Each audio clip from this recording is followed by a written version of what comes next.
Well, already financially stretched South Africans will from today pay 12.74% more for their Eskom electricity bill.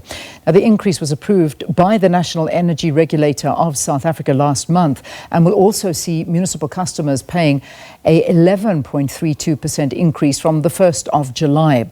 This also comes as Parliament is expected to vote tomorrow on the tabled national budget for 2025.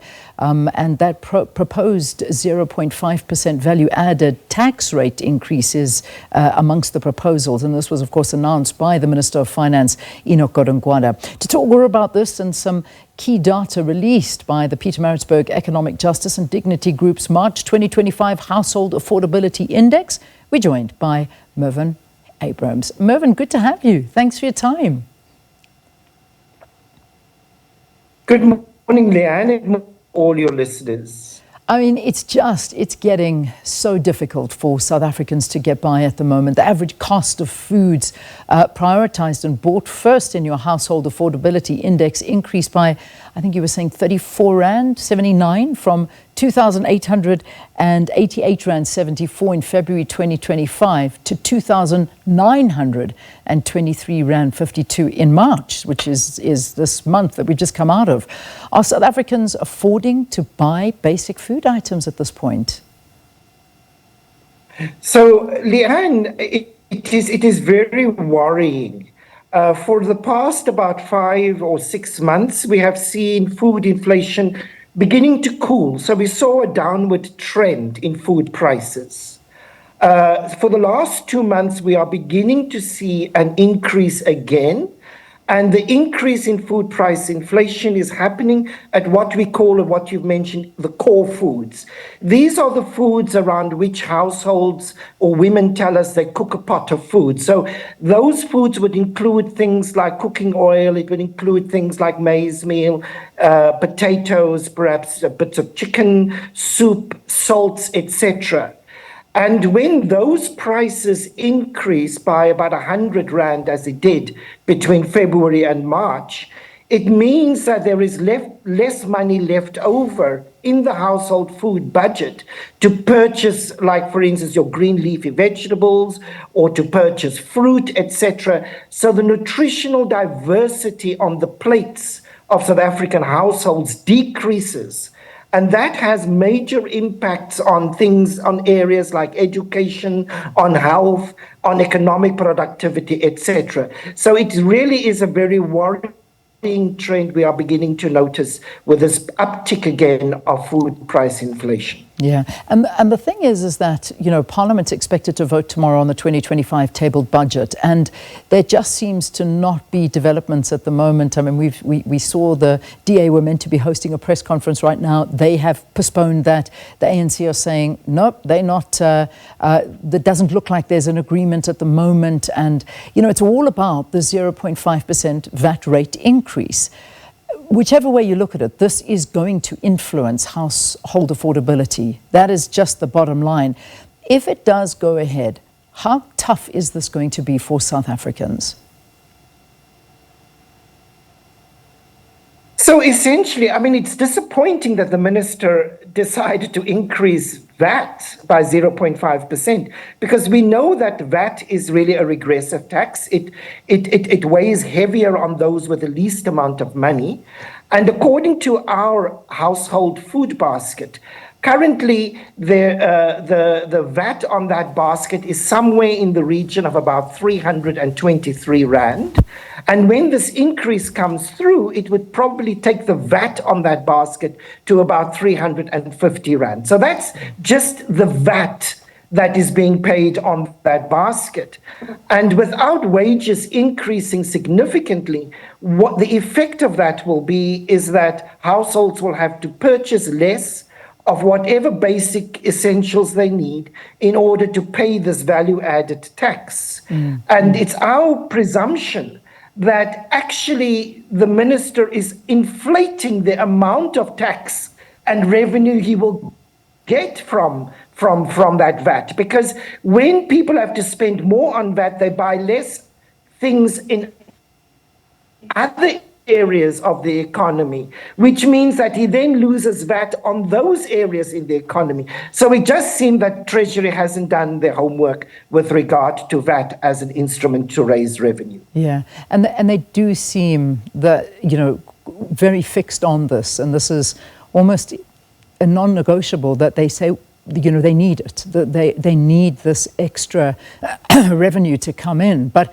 of course, if this isn't passed tomorrow, we're going to see a lot of issues coming through. I mean, some state employees not being paid, a lot of things. I mean, this food basket would be at risk as well, because we know they want to increase the food basket. That was also made as a provision within the budget from our Finance Minister, Enoch Godongwana. Will this help if that goes through, that he has put a number of more items into this food basket that are VAT exempt?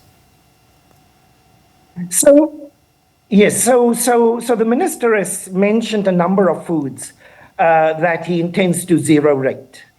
Now, if that 15% or 15.5% is given through to the consumer consistently, then it will help. It would cut out the cost of our basket by something in the region of about 40 Rand or so. So it could potentially have a savings. But Leanne, the reality of life is very different. So for instance, when we look at the zero-rated items in our basket in the month of March, we will see that inflation on those foods increased by 2.3% over the past year, whilst the food add-on increased by 0.7%. So that has an impact on affordability. It means that the food that are zero rated are actually becoming more and more expensive. And if that is the case, then households will not purchase those foods. They will go for food that carries VAT on it, because they follow affordability rather than whether a food is zero rated or not. Yeah. So it's a very complex situation. It might help, but in our experience, in the long term, it actually does not present the help that the minister needs. Yeah. Another interesting finding, I mean, just, going and looking at city specific, and I mean, the last time we spoke, we also mentioned this, that Johannesburg is still the most expensive city in terms of your basic household basket, with basic food items costing 5,481 Rand and 88 cents. Then it's Durban at 4,267 Rand, 58 cents. Interesting one. It really is. So it's still very much so the same. But now let's throw on top of this Eskom, because electricity tariffs for direct customers is going up by 12.74%. This, no doubt, is going to exacerbate those costs that I've just read out. Yes, and in fact, this increase will reverberate throughout the entire economy.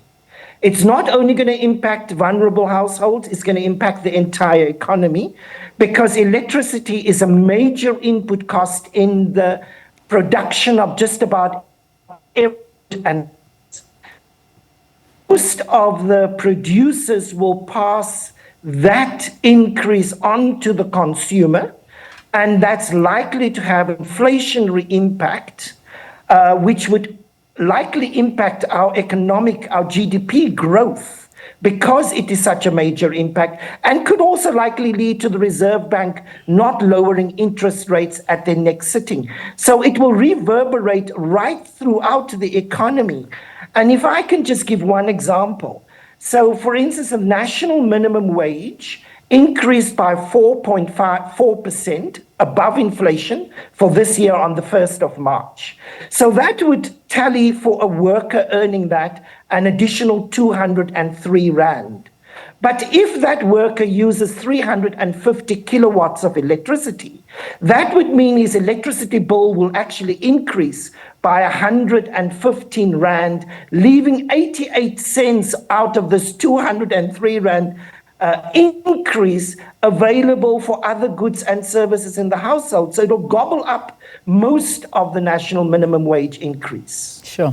That's it's a worrying thing. It really is. I mean, How much difference did the increase of the national minimum wage rate from 27 Rand 58 to 28 Rand 79 per hour?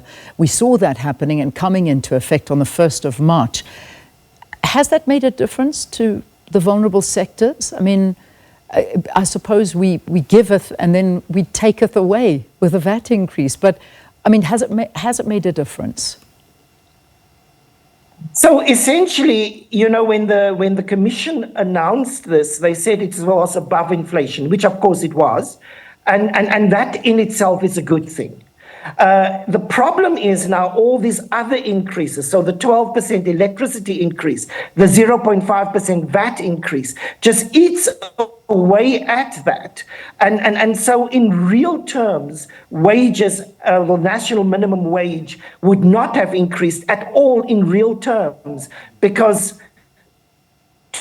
203 Rand increase per month, 115 Rand goes to electricity, potentially 40 Rand of that goes to the VAT increase, which means that actually there is only a 40 Rand increase in that household. And that's problematic in South Africa because workers are not getting ahead. The more the increase in the wages is, the more there is increase in the cost of basic goods and services. Yeah, I mean, where does this place the basic nutritional food basket? Does it basically mean that healthy and nutritional foods can't be accessed by the majority of people? So it means that, yes, that most households are cutting back on or the amount of food they eat. We are seeing more and more a hunger crisis emerging in South Africa, Leanne. Mm.